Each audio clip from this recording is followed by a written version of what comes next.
আজকে আপনাদের সঙ্গে শেয়ার করব এগ চিকেন তড়কা। তার জন্য আমি এখানে তরকার ডাল ভিজিয়ে নিয়েছি আর নিয়ে নিয়েছি সমস্ত উপকরণ, পেঁয়াজ কুচি, আদা কুচি, রসুন কুচি, টমেটো কুচি, আর নিয়ে নিয়েছি দুটো ডিম আর কিছুটা চিকেনটাকে আমি ছোট ছোট করে কুচিয়ে নিয়েছি।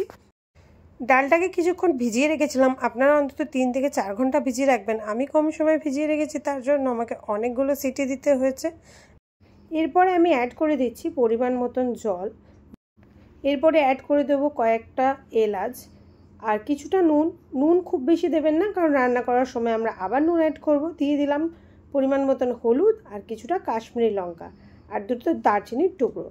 এবার আমরা প্রেসার কুকারটাকে গ্যাসে বসিয়ে দিয়ে অনেকগুলো সিটি মেরে দেবো। আমি দিয়েছিলাম 10 থেকে 12টা সিটি, যেহেতু আমি কম সময় ভিজিয়েছিলাম। আপনারা কতক্ষণ ভেজাচ্ছেন সেই বুঝে সিটিটা দিয়ে নেবেন। এবার মশলাটা বানানো যাক। এখানে আমি কড়াইটা বসিয়ে নিয়েছি। কড়াইটা ভালো করে গরম করে নিয়ে তার মধ্যে অ্যাড করে দেবো তেল। আমি এটা রিফাইন্ড তেলে রান্না করছি, আপনারা চাইলে সর্ষের তেলেও রান্না করতে পারেন। তো তেলটা গরম হয়ে আসলে তেলের মধ্যে দিয়ে দেব কুচিয়ে রাখা রসুনটা লাল লাল করে ভাজা হয়ে গেলে ওর মধ্যে অ্যাড করে দেবো আদা কুচিটাও কিছুক্ষণ নেড়ে নেওয়ার পরে অ্যাড করব কাঁচা লঙ্কা কুচি। এই সব জিনিসগুলোকে হালকা ব্রাউন করে ভাজা হয়ে গেলে তার মধ্যে অ্যাড করে দেবো সাদা জিরে। কেউ যদি জিরে পছন্দ না করো তাহলে এটাকে স্কিপ করতে পারো। তো জিরেটা ভাজা হয়ে গেছে। এরপরে অ্যাড করে দিচ্ছি পেঁয়াজ কুচি।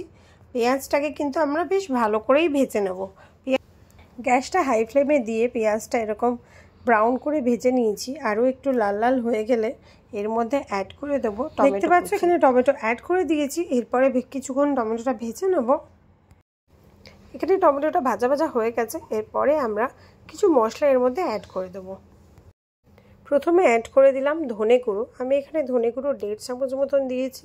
তারপরে অ্যাড করে দিচ্ছি হলুদ গুঁড়ো আমি দিয়েছি 1/2 চামচ।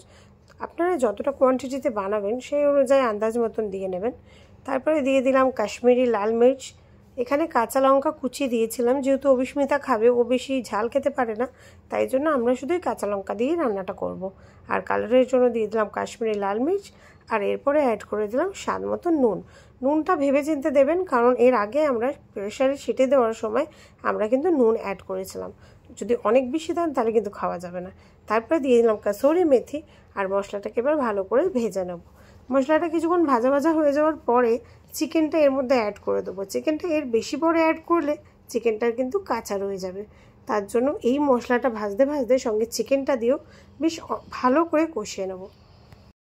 সুন্দর করে মশলাটা কষানো হয়ে গেছে আর তেল ছেড়ে দিয়েছে। এখন আমরা অ্যাড করে দেবো দুটো ডিম। আগেই বলেছিলাম আমি এগ চিকেন তড়কা করছি, এর জন্য ডিমটা এর মধ্যেই দিয়ে দেবো।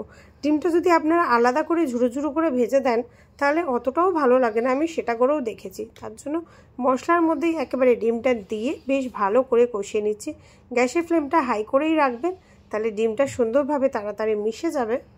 এই যে দেখতে পাচ্ছেন কতটা সুন্দরভাবে ডিমটা মিশে গেছে আর দেখতে কিন্তু খুবই সুন্দর লাগছে। এখানে আমাদের এই মশলাটা পুরোই রান্না হয়ে গেছে। এরপরে দিয়ে দিচ্ছি সিদ্ধ করে রাখা ডালটা কিন্তু খুব সুন্দরভাবে সিদ্ধ হয়েছে। আমাকে এখানে 10 থেকে 12টা সিটি দিতে হয়েছিল। আমি আগেই বলেছি আমি দেরি করে ভিজিয়েছি, আমার হাতে অল্প সময় ছিল, তার জন্য সিটিটা অনেক বেশি দিতে হয়েছে। এবারে মশলার সঙ্গে ডালটাকে খুব সুন্দর করে মিশিয়ে নেব, নাড়াচাড়া করে নেবেন। আর মনে রাখবেন প্রেসার কুকারে কিন্তু জলটা আমরা ওয়েস্ট করব না, জলটা কিন্তু আমরা এর মধ্যে অ্যাড করে দেবো।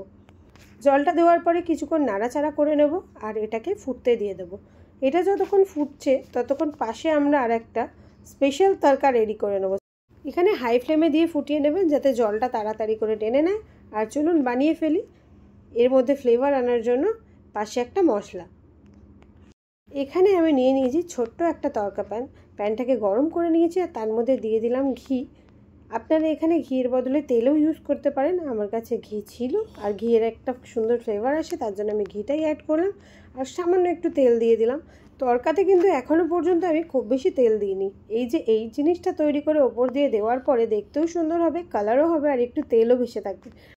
তেলের মধ্যে আর ঘিয়ের মধ্যে দিয়ে দিলাম আমি রসুন কুচি। রসুনটাকে আমরা লাল লাল করে ভেজে নেব। রসুনটা ভাজা হয়ে গেছে। এর মধ্যে দিয়ে দিলাম কাশ্মীরি লঙ্কার গুঁড়ো দেওয়ার জন্য কিন্তু তরকাটাতে দারুণ একটা কালার আসবে। আর এরকম করে চামচে করে ভালো করে নেড়ে নেবেন, নয়তো ডালা রয়ে যাবে। এর মধ্যে এবার অ্যাড করে দেবো কাসুরি মেথি। কাসুরি মেথিটা কিন্তু অনেক ইম্পর্টেন্ট এই রান্নার জন্য। কাসুরি মেথির জন্য একটা খুব সুন্দর ধাবা টাইপের ফ্লেভার আসে। তো মশলাটা রেডি হয়ে গেছে, এবার আমি তরকার মধ্যে এটাকে অ্যাড করে দিলাম। অ্যাড করে দেওয়ার পরে ভালো করে জিনিসটাকে মিশিয়ে নেব। এই যে দেখতে পাচ্ছ, মেশানোর পর আমি ঢেলে ফেলেছি তরকাটা, আর কত সুন্দর দেখতে হয়েছে।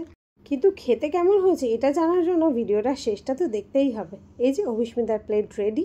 অভিস্মিতাকে সবার আগে খেতে দিয়েছি, আর ওর রিয়াকশানটা দেখো, ও তরকা খেতে খুব ভালোবাসে। ওর তো তরকাটা খুব ভালো লাগলো। এবার একদিন তোমরাও ট্রাই করে ফেলো।